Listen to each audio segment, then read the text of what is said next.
Hello, and welcome to Virtual Investor Conferences. On behalf of OTC Markets, we are very pleased you've joined us for the third day of our Precious Metals and Critical Minerals Conference. The next presentation of the day is from Ionic Rare Earths. Please note you may submit questions for the presenter in the box to the left of the slides. You can also view a company's availability for one-on-one meetings by clicking Book a Meeting. At this point, I am very pleased to welcome Tim Harrison, Managing Director and Chief Executive Officer of Ionic Rare Earths, which trades on the OTCQB venture market under the symbol IXRRF and on ASX under the symbol IXR. Welcome back, Tim. Hi, Lily. Thank you for having me. Good afternoon, everyone, and good morning from Australia. So, Ionic Rare Earths, we are, as Lily said, an Australian-listed company. We've recently commenced trading on the OTC market, and we're focused as a business on the rare earth supply chain. More so focused over the past 4 years in the back end of the supply chain now through recycling, the production of rare earth oxides, ultimately flowing into the Western supply chain. Just our cautionary statement. So as I mentioned, our focus as a business has really been around the back end of the supply chain, now producing the materials for new Western capacity, alternative to the existing Chinese capacity to come online. We're looking at building a resilient, integrated supply of magnet rare earth oxides that can be facilitated into new metals, alloys, and magnet capacity. And it's certainly an area of tremendous focus at the moment in the West. We're certainly seeing a lot of investment and allocation of funding at the moment in the US around new magnet capacity. But new magnet capacity is predicated on the availability of magnet rare earth oxides. And we do see recycling as being the fastest mechanism to provide those materials to unlock and to see the new capacity that's being built today. We have a 100% owned subsidiary in the UK called Ionic Technologies, which has developed rare earth separation technology. We're applying that technology in refining of both primary supply, but over the last few years, we've really focused our efforts on recycling. And the recycling enables us to provide material domestically within the Western countries, sovereign capacity, traceable materials, secure supply for separated neodymium and praseodymium oxides, dysprosium oxides, and terbium oxides. And in addition to that, we're also looking at producing some other heavy rare earth oxides, which are becoming increasingly more important on the back of export restrictions that were put in place last year. As I mentioned, we do see recycling as the fastest mechanism to bring new supply to the West. And with the technology that we're developing in the UK, we're now charting the path to hyperscale the technology, whereby we're looking at replicating what we're doing in Belfast now in the US. We have an MOU signed with a partner in Missouri, and we're also evaluating a number of other opportunities in the US. And in addition to that, we're in discussions with groups across the European market, the Asian market, and we also have a joint venture that we're developing down in Brazil called Viridian, which will look at the ability to take our technology on rare earth separation, apply that to primary supply, but initially to recycling. And finally, to round out our offering, we have a heavy rare earth deposit in Uganda, which is a development-ready asset. We are mine permitted, environmental permits. We've completed a feasibility study back in 2023, and we're now in discussions with a range of strategic partners looking at facilitating the funding, financing to develop the project for the material to flow into the US supply chain. Certainly last week, or over the last fortnight, we've seen a lot of focus around public statements in the US on Western supply chains. One of the new initiatives, or rebadged initiative, is FORGE, which is a Forum of Resource Geostrategic Engagement. And it's important to understand this was previously called the Mineral Security Partnership, so it's been around for a few years now. However, it's just been, it's gone through a rebadging. Importantly, Ionic now has two assets that sit within the Forge program and classified as strategically important projects under that Forge initiative.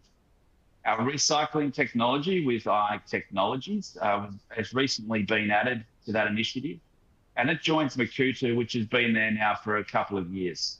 So we've got two assets looking at the supply of heavy rare earths into the Western supply chain, and a mechanism whereby we're looking to facilitate initial supply into the West via recycling and the ability to produce multiple recycling plants, followed by ultimately the development of the Makuutu mine and refining capacity to produce separated rare earth oxides into the US and Western supply chains. So if we look at what we're doing as a business, our differentiating factors, we are a business that's focused on magnet and heavy rare earths. Now, the distinction here is that the heavy rare earths are the elements that China have obviously put the export restrictions on. But when we look at primary supply, i.e. the mines that are producing today, the bulk of those mines in the West are light rare earth assets, i.e. they produce a lot of lanthanum and cerium, which are very, very low grade, low value elements in excess supply. And maybe they produce around 20% of their basket as neodymium and praseodymium. When we look at Makuutu is about 71% magnet plus heavy rare earth. So if we look at the NdPr plus the heavy rare earth content, it's a very distinctive project, and it's very differentiated from the Mountain Pass and the Mount Weld supply chain that's providing a bulk volume of tonnage coming to the market today. So that's one of the big distinctions, and our supply chain is looking to have zero reliance on China. So we have established relationships across metals, alloys, and magnets.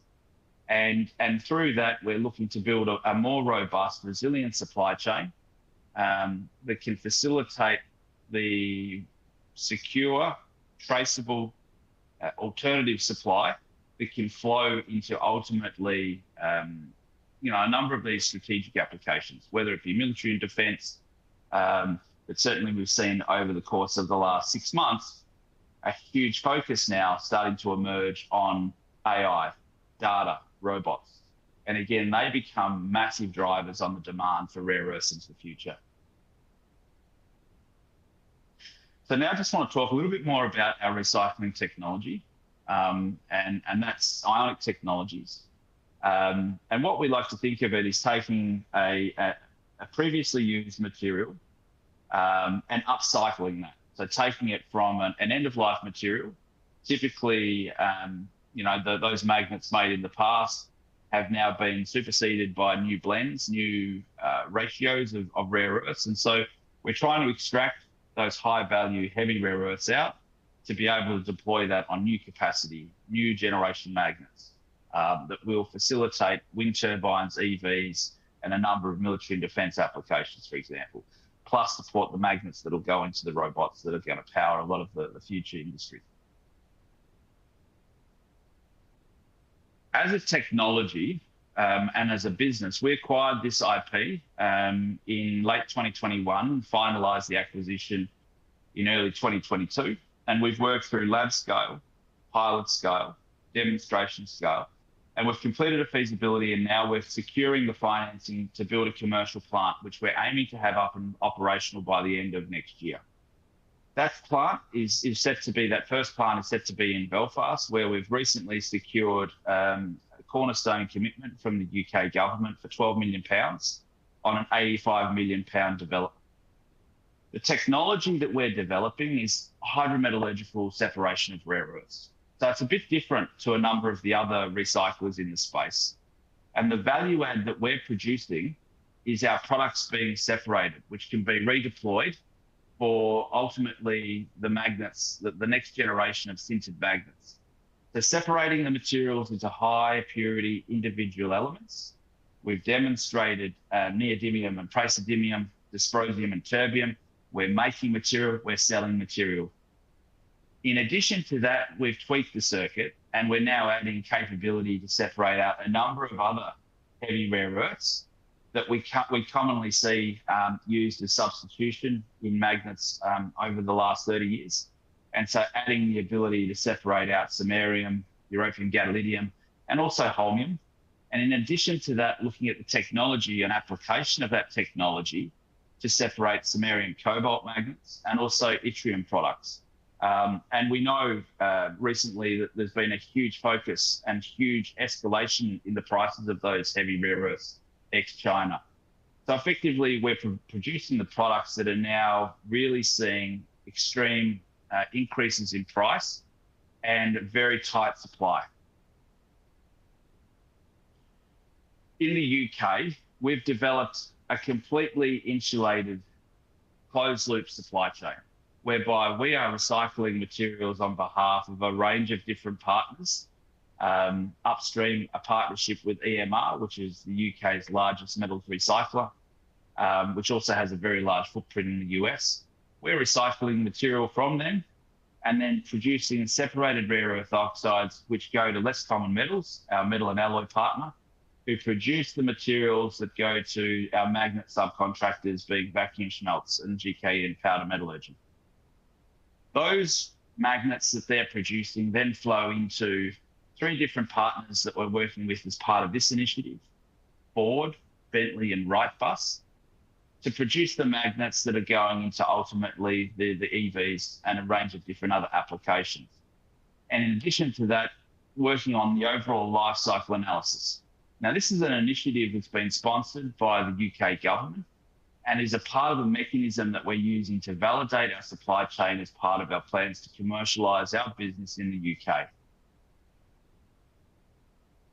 Looking at another way at the technology and where we've come from 2022 at lab scale all the way through now to plans to be commercial production by the end of next year, we've worked through a number of programs with great support from the UK government. We've worked closely with the Advanced Propulsion Centre, systematically working through a process to de-risk the technology. And we're currently sitting at a technology readiness level 8, moving to TRL 9, which is effectively commercialisation. So we are one of the most advanced, if not the most advanced recycler in the production of separated rare earth oxides globally outside of China, and now looking to facilitate that technological advantage, that time advantage, to hyperscale technology from the UK into the US market. The feasibility study we completed in Belfast had a capital development of £85 million and a payback of roughly 2.5 years when we look at numbers applied from November 2024. Fast forward 18 months and the world's now a very different place, where a lot of those pricing estimates that were used in that feasibility study have been exceeded. We're now seeing much, much larger and dramatic prices on dysprosium and terbium as the West scrambles to find this material in order to be able to make the magnets that it's projected to need over the next decade and beyond. And so we're seeing, the disconnect between China's prices and now what's happening in the West. If we look at dysprosium, we're looking at almost 5 times the price of China's dysprosium if we look compared to a Western dysprosium. And on the terbium oxide, it's approximately 4 times. So there is a massive disconnect between the markets simply because the West needs dysprosium and terbium, and there's very, very little production of that outside of China. Based upon the EBITDA of the project, which roughly generates circa 90 million per annum, as I mentioned before, a payback of around about 2.5 years. And this is based on a 20-year life of operation. What we know about recycling is that it's very different to a mining business. A mining business is based on a reserve that depletes over time. Recycling is the inverse. That reserve increases exponentially. And so we see the opportunity to roll out a number of these recycling plants across key markets, especially the US. And if we look to a number of the discussions that we have going on right now, our MOU and our partnership that we're working with US Strategic Metals in Missouri is a key pillar of that growth. But in addition to that, we're starting, and we've been doing a lot of other discussions with different opportunities, partners in the supply chain. And so we do see the opportunity now to move with a number of recycling plants in the US over a very short period of time. Recently, we have secured the offer in principle of £12 million from the UK government via the Automation Transformation Fund administered by the Advanced Propulsion Centre. And if we go back to a couple of slides, the APC, the Advanced Propulsion Centre, has been a very strong supporter of the technology we've been developing and the materials going into ultimately a supply chain and an a production base and a revenue centre for the UK that is significant. The UK has approximately 1 million people employed in the auto sector. And a lot of those jobs are transitioning away from internal combustion engines to e-drives. The production of e-drives is predicated on magnets. And so the UK has been very focused on supporting the development of this opportunity. We see the same opportunity emerging now in the US, the same opportunity emerging in Europe as governments and industry moves away from internal combustion engines towards electric vehicles and e-drives. There is simply a requirement for these magnets to be able to produce the motors that are competitive with those Chinese EVs. And so with the support that we've received from the UK government via this initial grant offer in principle, we're in discussions with the UK government, other branches of UK government for additional funding, which will increase the overall support from the UK government. And we're expecting to have our capital stack completed by the middle of this year to reach a final investment decision, with the plan to then move swiftly into construction and ultimately the production of separated magnet rare earth oxides next year. Life cycle recycling and the technology that we have produces a dramatically lower carbon footprint. That carbon footprint is important to a number of the customers that we're working with today, especially those customers in Europe focused on their carbon and CO2 emissions. And so we continue to have a lot of engagement with customers now looking at that as a driver. But I would say over the course of the last 6 months, the focus now has moved beyond that pure impact on carbon. The focus now is I need material, I can't get material, and recycling is the mechanism to get that material.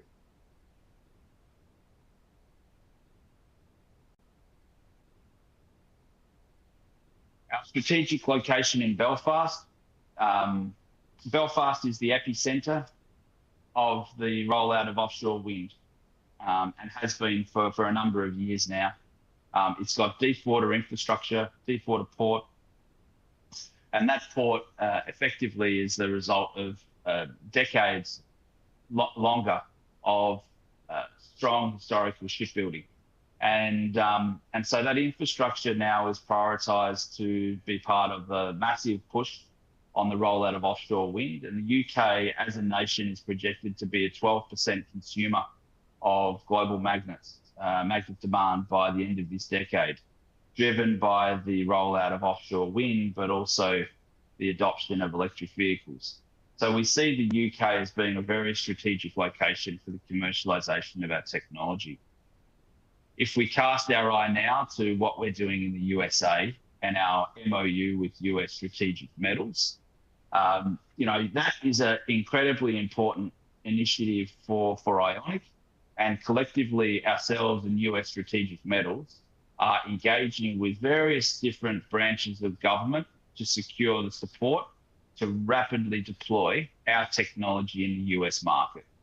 The US Strategic Metals site in Missouri is an 1,800-acre site that's fully permitted, that has infrastructure and buildings that we can move swiftly to deploy the technology.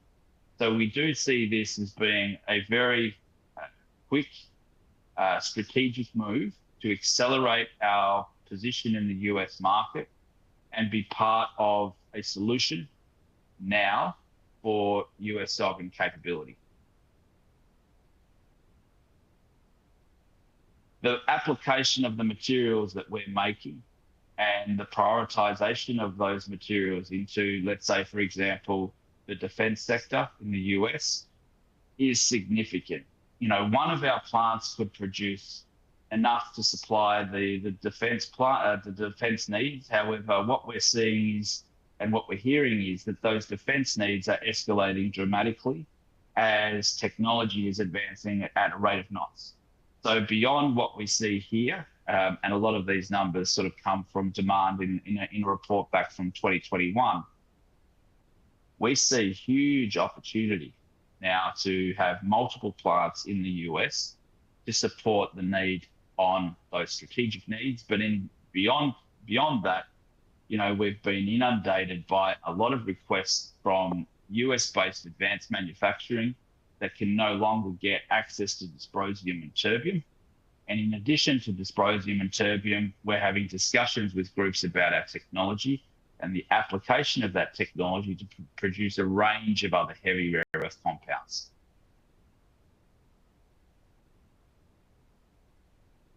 Next, I want to talk about our Brazilian joint venture, Viridian, which we see as a huge opportunity for the company, whereby we're looking to develop a refinery and magnet recycling to separate mixed rare earth carbonate from the Colossus project, which is Viridis's Colossus project, but ultimately then to be able to deploy the technology and to look at building US refining capacity as well.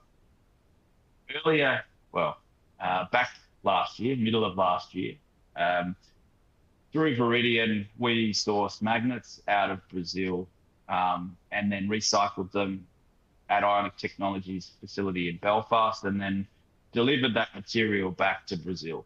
And this is part of an effort there with partners that we've established on building a magnet supply chain in the Brazilian market. We see this as being hugely accretive for the business long term, as Brazil has very large resources and the potential to support a growing industry in decades to come. And so through Viridian, Ionic is very keen to stake an initial position in that emerging market and be part of a clear directive from government there around building the supply chain.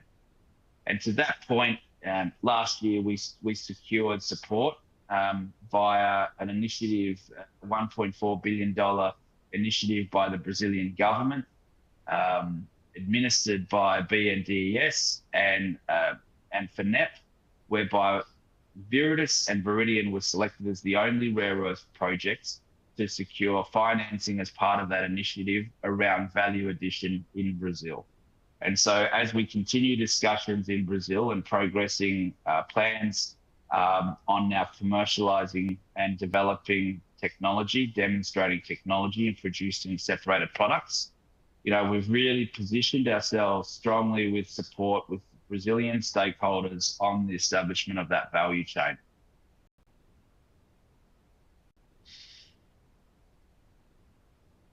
Finally, just sticking with Viridian, in September, we received land from the Poços de Caldas municipality, whereby Viridian will now be developing a facility that will not only recycle magnets, but also build a refinery pilot plant so that we can demonstrate the separation of rare earth oxides from the Colossus project and be able to facilitate that supply chain. Finally, just to touch upon our Makuutu project. Now, Makuutu is in Uganda. We own 60% of it, but the asset is operated through our Ugandan entity, Renzori Rare Metals. We have 300 square kilometers of tenements that stretches roughly about 37 kilometers long. So the tenement and the deposit itself is actually larger than the island of Manhattan. We have a resource defined. We have an ore reserve estimates from a feasibility study completed in 2023. We have excellent infrastructure available to the project. We have environmental permits, and the mining license was approved in early 2024. We built a demonstration plant. We've produced mixed rare earth carbonate, and we're now working through a range of discussions with strategic partners. But what differentiates Makuutu from other projects in the rare earth space is the the proportion of heavy rare earths in our basket. I mentioned earlier 71% magnet rare earths plus heavy rare earths. If we look at the NdPr, it's about 26%, which is considerable compared to a raft of other light rare earth projects that are in development or in operation today. But what highlights the strategic appeal of Makuutu is the presence of heavy rare earths. And if we're looking from samarium around to yttrium, it's about 45% of our basket as heavy rare earths, with 26%, over 26% being yttrium. And the case in point, what we've seen over the course of 2025 with the export restrictions from April through to the end of last year, yttrium started 2025 with a price of around about $5 a kilo. By the time we got to the end of 2025, if you had yttrium, you could sell it for $1,000 a kilo in the US market and the Western market. Such is the appetite for a raft, and yttrium is just one of the examples on the heavy rare earths.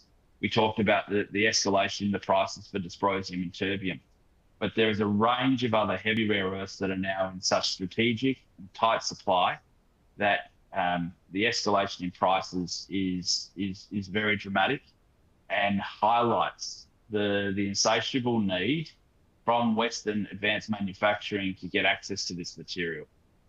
Feasibility study from Makuutu from 2023 had a capital development of 120.8 million. So if we assume for escalation, we expect a development of 150 million to develop the project today, and a payback. So that was a few years in order to pay back the project. It generates an appreciable NPV, but an increasingly strategic value for that asset. Finally, just our corporate snapshot.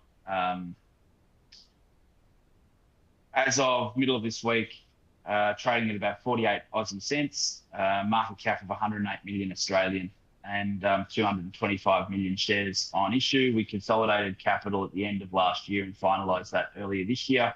And so we're now positioning ourselves for significant growth into the Northern Hemisphere markets. And so as we finalise with the key takeaways, the validated technology platform, we've demonstrated the tech and we're now looking to scale. We've got positive sector momentum. I think it's undeniable the focus that's been brought to rare earths and the disconnect that's now emerging between Western demand and Chinese capacity and Chinese export restrictions.